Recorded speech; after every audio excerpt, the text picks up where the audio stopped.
Shalom shalom bakundwa b'Imana ndabaramukije amahoro y'Imana. Amazina yanje ni Accident ku Masabo. Nkaba nifuje gusengera namwe ivyerekeranye no kwirinda guhangara Imana. Imana ishimwe cane. Turashaka gusoma muri Yesaya igice ca 45 umurongo w'indwi n'umurongo w'icenda havuga hati: Ni jewe nkomoko y'umuco, ndi umuremyi w'umwiza, ndi isoko y'impore, ndi umuremyi w'ivyago, jewe uhoraho nkora ivyo vyose. Azobona ibara uwuhariza uwamuremye, kandi arakaje ko mu tujo two kw'isi. Mbega ibumba ryobaza uriko araribumba riti hari ico wobumba, canke igikorwa ukora covuga ko ata maboko ufise? Imana ishimwe cane. Bakundwa b'Imana, nivyo kenshi turakunda kunezerezwa n'ibintu bizanwa n'igihe, tukavuga tuti Imana urakoze cane kubwa bino bihe, turakoze cane kubwa kino kintu ndonse, urakoze cane kubwa kano karyo ndonse. Ariko twibuke neza yuko turi mu mwanya, ivyo dukora vyose kuri nosi tubikorera mu mwanya. Hari ivyo tubona, hari ivyo turonka biciye mu mwanya, kandi hari n'ivyo tutakaza tudasubira kubona biciye mu mwanya nyene. Ariko rero ikintu gitangaje bakundwa bene data, nuko kenshi usanga iyo turiko turabona ivyo tutakeneye mu buzima, tutanguye guhangara Imana mu kuvuga duti mbega Imana vyabaye iri hehe? Ati Imana ikwera iki yandetse? Ati Imana kwera iki wemeye ko ibintu bimbako? Tumenye neza yuko turi mu buzima bugenzurwa n'Imana, rero twebwe tukagenzura ubuzima bwacu. Imana ishimwe cane.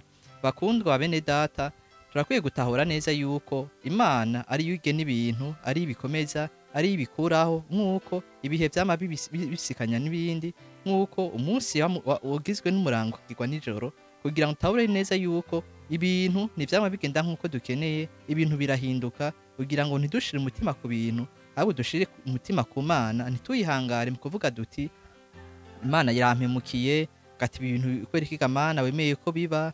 Umenye neza yuko Imana niyo ituma ibintu biba, kandi niyo ituma bigenda. Rero tutahure neza ko ubuzima turimwo bugenzurwa n'Imana, kugira ngo nitwifuze ko bugenda nk'uko twifuza, ngo tugire n'ubwoba bw'ubuzima, ngo dutinye ibintu bidakwiye gutinyika, canke ngo twiganyire, kuko ubuzima burategurwa n'Imana, kandi bugenda nk'uko Imana yifuza. Imana ishimwe cane.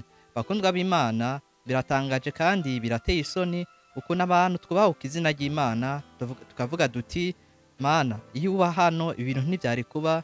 Mana ndakwizeye, ariko ibintu bimbayeko ndatangaye cane. Mbega Imana iracankunda kubera ko Imana yemeye ko ibintu bimbako, ibintu vyabaye uri hehe? Ariko mukundwa w'Imana, utahure neza yuko Imana iri mu ruhande rwawe, nta kiba Imana itakibonye, kuko ibintu bihindutse ntibisigura ko Imana yabaye guhindutse, kandi ntibisigura ko Imana itashoboye gushiraho ibindi, canke idashoboye kukurinda. Imana ishimwe cane. Rero mutekane, nivyo tubura vyinshi mu buzima, tubura abantu, tubura ibintu dukunda, ariko tumenye neza yuko vyose biterekana ukutabaho kw'Imana, canke biterekana ko Imana itatwitayeho.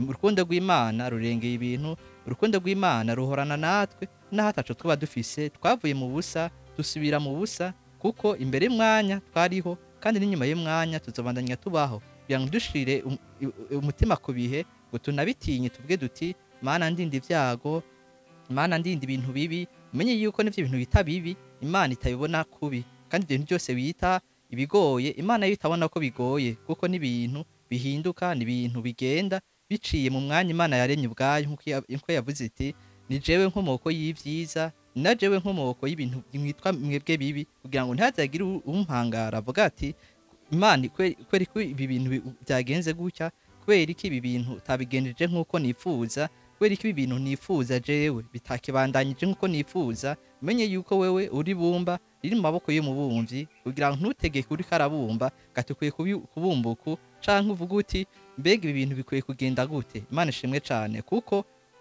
twisanze ku isi kubw'umugambi w'Imana, kandi vyonge nibiba ku isi byose biba mu mugambi w'Imana, nk'uko yewe yavuze ati navuye mu nda ya mama ndi gusa, nzosubira mu nda y'isi ataco ntwaye. Mu yandi majambo, ubuzima bugenzurwa n'Imana, sitwe tubugenzura. Kandi niyo dusenga Imana kugira ngo igenzure ubuzima nk'uko twifuza, ahubwo tuyoboka Imana mu kugendera mu buzima yaduteguriye. Imana ishimwe cane. Turashobora gusoma muri Luka igice ca 12 umurongo wa 22 gushika ku murongo wa 24 havuga hati: Abwira abigishwa biwe ati nico gitumye ndababarira, ntimukiganyira amagara yanyu ku vyo muzorya, canke umubiri wanyu ku vyo muzokwambara. kuko amagara aruta ivyo kurya n'umubiri uruta ivyambagwa.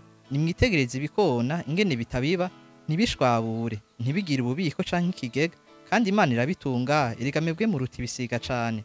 Bakundwa b'Imana, igihe cose dusavye ikintu Imana biba vyerekana neza yuko turiko turanigura Imana mu kwerekana yuko ataciriko irakora. Nivyo kenshi usanga imitima yacu idatekanye, Imana yafashe igakora kino kintu, ndakeneye ko Imana ikemura kino kintu, ndiko ndasenga kugira ngo Imana ishireho kino kintu. Ariko mukundwa mwene data, utahure neza yuko igihe cose usavye Imana ikintu kitahari, ubu yeretse yuko n'igihari atabushobozi igifiseko canke ata kintu imaze mu buzima bwawe. Kuko Imana niyo yaguhaye guhema, niyo yaguhaye kwiyumvira, niyo yaguhaye gutambuka, niyo yaguhaye kubona, kandi ivyo ubona vyose biriho ku bwayo. Imana ishimwe cane. Rero mukundwa w'Imana, ntumve ko hari ikintu ubuze.